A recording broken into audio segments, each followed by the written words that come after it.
नमस्कार।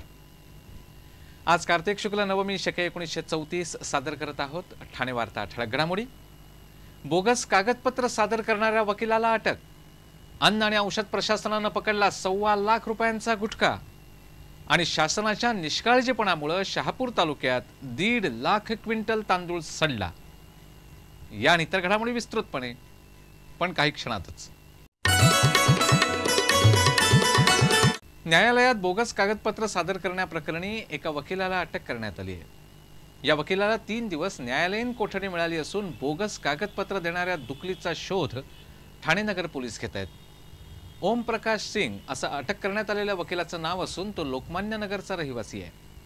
शीर डायघरमध्ये 2012 सालच्या सुरुवातीला एक खून झाला होता। यात अटक करण्यात आलेल्या आरोपीला जामीन मिळावा म्हणून नालासोपारा इथं राहणारे विवेक पांडे आणि फरीन खान यांनी ओम प्रकाश सिंग यांच्यामार्फत न्यायालयात काही कागदपत्र सादर केली।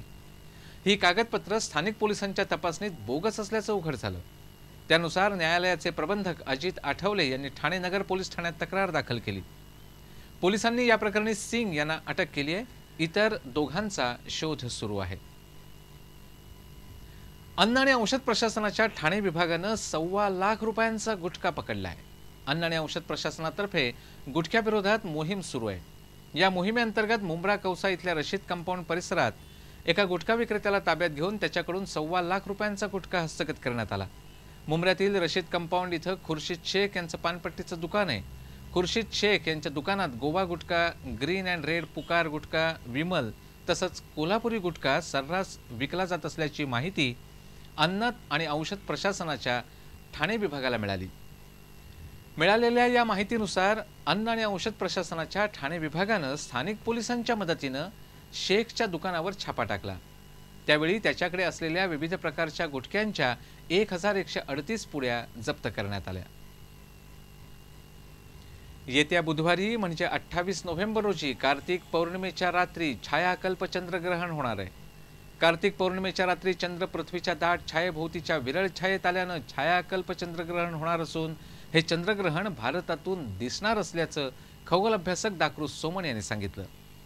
कार्तिकी पौर्णिमेच्या दिवशी चंद्र पूर्व क्षितिजाखाली असताना 5:45 पृथ्वीच्या विरळ छायेत यायला प्रारंभ होईल। मुंबईमध्ये संध्याकाळी 5:51 ग्रहणातच चंद्र उगवेल आणि रात्री 10:21 चंद्र पृथ्वीच्या विरळ छायेतून बाहेर पडेल। या चंद्रग्रहणाला मांद्य चंद्रग्रहण असंही म्हणतात।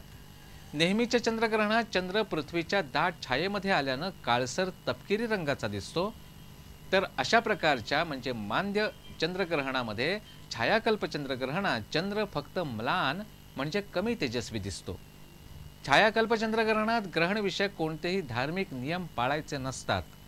28 तारखेला त्रिपुरी पौर्णिमा असल्यानं ही पौर्णिमा नेहमीप्रमाणे साजरी करायला हरकत नाही असंही पंचांगकर्ते डॉ. सोमन यांनी सांगितलंय। ठाण्यातील जिल्हा शासकीय रुग्णालयात एका 5 वर्षाच्या मुलीचा मृत्यू झाल्यानंतर हा मृत्यू डॉक्टरांच्या निष्काळजीपणामुळे झाल्याचा आरोप करत या मुलीच्या घरच्यांनी रुग्णालयात गोंधळ घातला।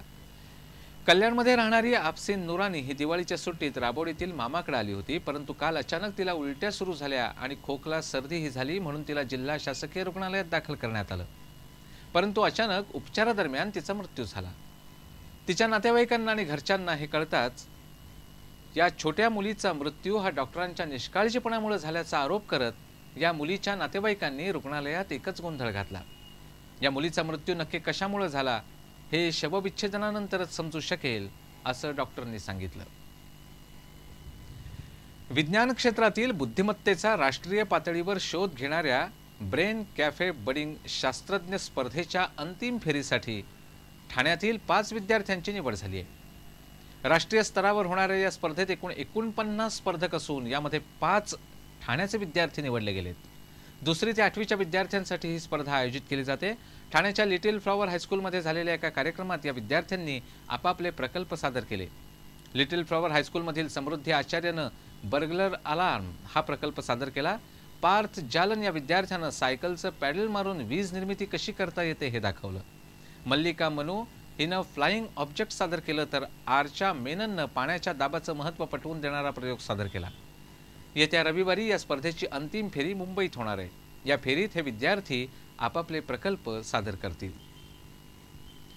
शासनाच्या निष्काळजीपणामुळे खरेदी करण्यात आलेला 1.5 लाख क्विंटल तांदूळ पावसाच्या पाण्यात भिजून सडला असल्याचं उघड झालंय। अलीकडेच आदिवासी विकास राज्यमंत्री राजेंद्र गावित यांनी गडचिरोली जिल्ह्यातील गोदामात धान्य सडलं असल्याचं जिल्हा नियोजन विकास समितीच्या बैठकीत उघड केलं होतं। परंतु आता राजेंद्र गावित ज्या जिल्ह्याचं मंत्रिमंडळात प्रतिनिधित्व करतात त्या जिल्ह्यातील गोदामातील तांदूळही असाच सडल्याचं उघड झालंय। गेल्या 3 वर्षात शेतकऱ्यांकडून हा तांदूळ खरेदी करण्यात आला होता। शहापूर तालुक्यातील शेतकऱ्यांना चांगला भाव मिळावा म्हणून आदिवासी विकास महामंडळाकडून ही भात खरेदी करण्यात आली होती। सुमारे 15 कोटी रुपयांचा हा 1.5 लाख क्विंटल तांदूळ अक्षरशः सडलाय। काही तांदूळ गोदामात तर काही गोदामाबाहेर सडत पडलाय। उघड्यावर पडलेल्या तांदूळावर मोकाट जनावरांबरोबरच उंदीर घुशींनी ताव मारला असून या भाताची नासधूस झाली। भाताचा कमी झालेला कस आणि ढासळलेल्या दर्जामुळे यातून 40% ही तांदूळ निघेल की नाही याबाबत साशंकता व्यक्त केली जाते। यामुळे शासनाचं कोट्यवधीचं नुकसानही झालंय।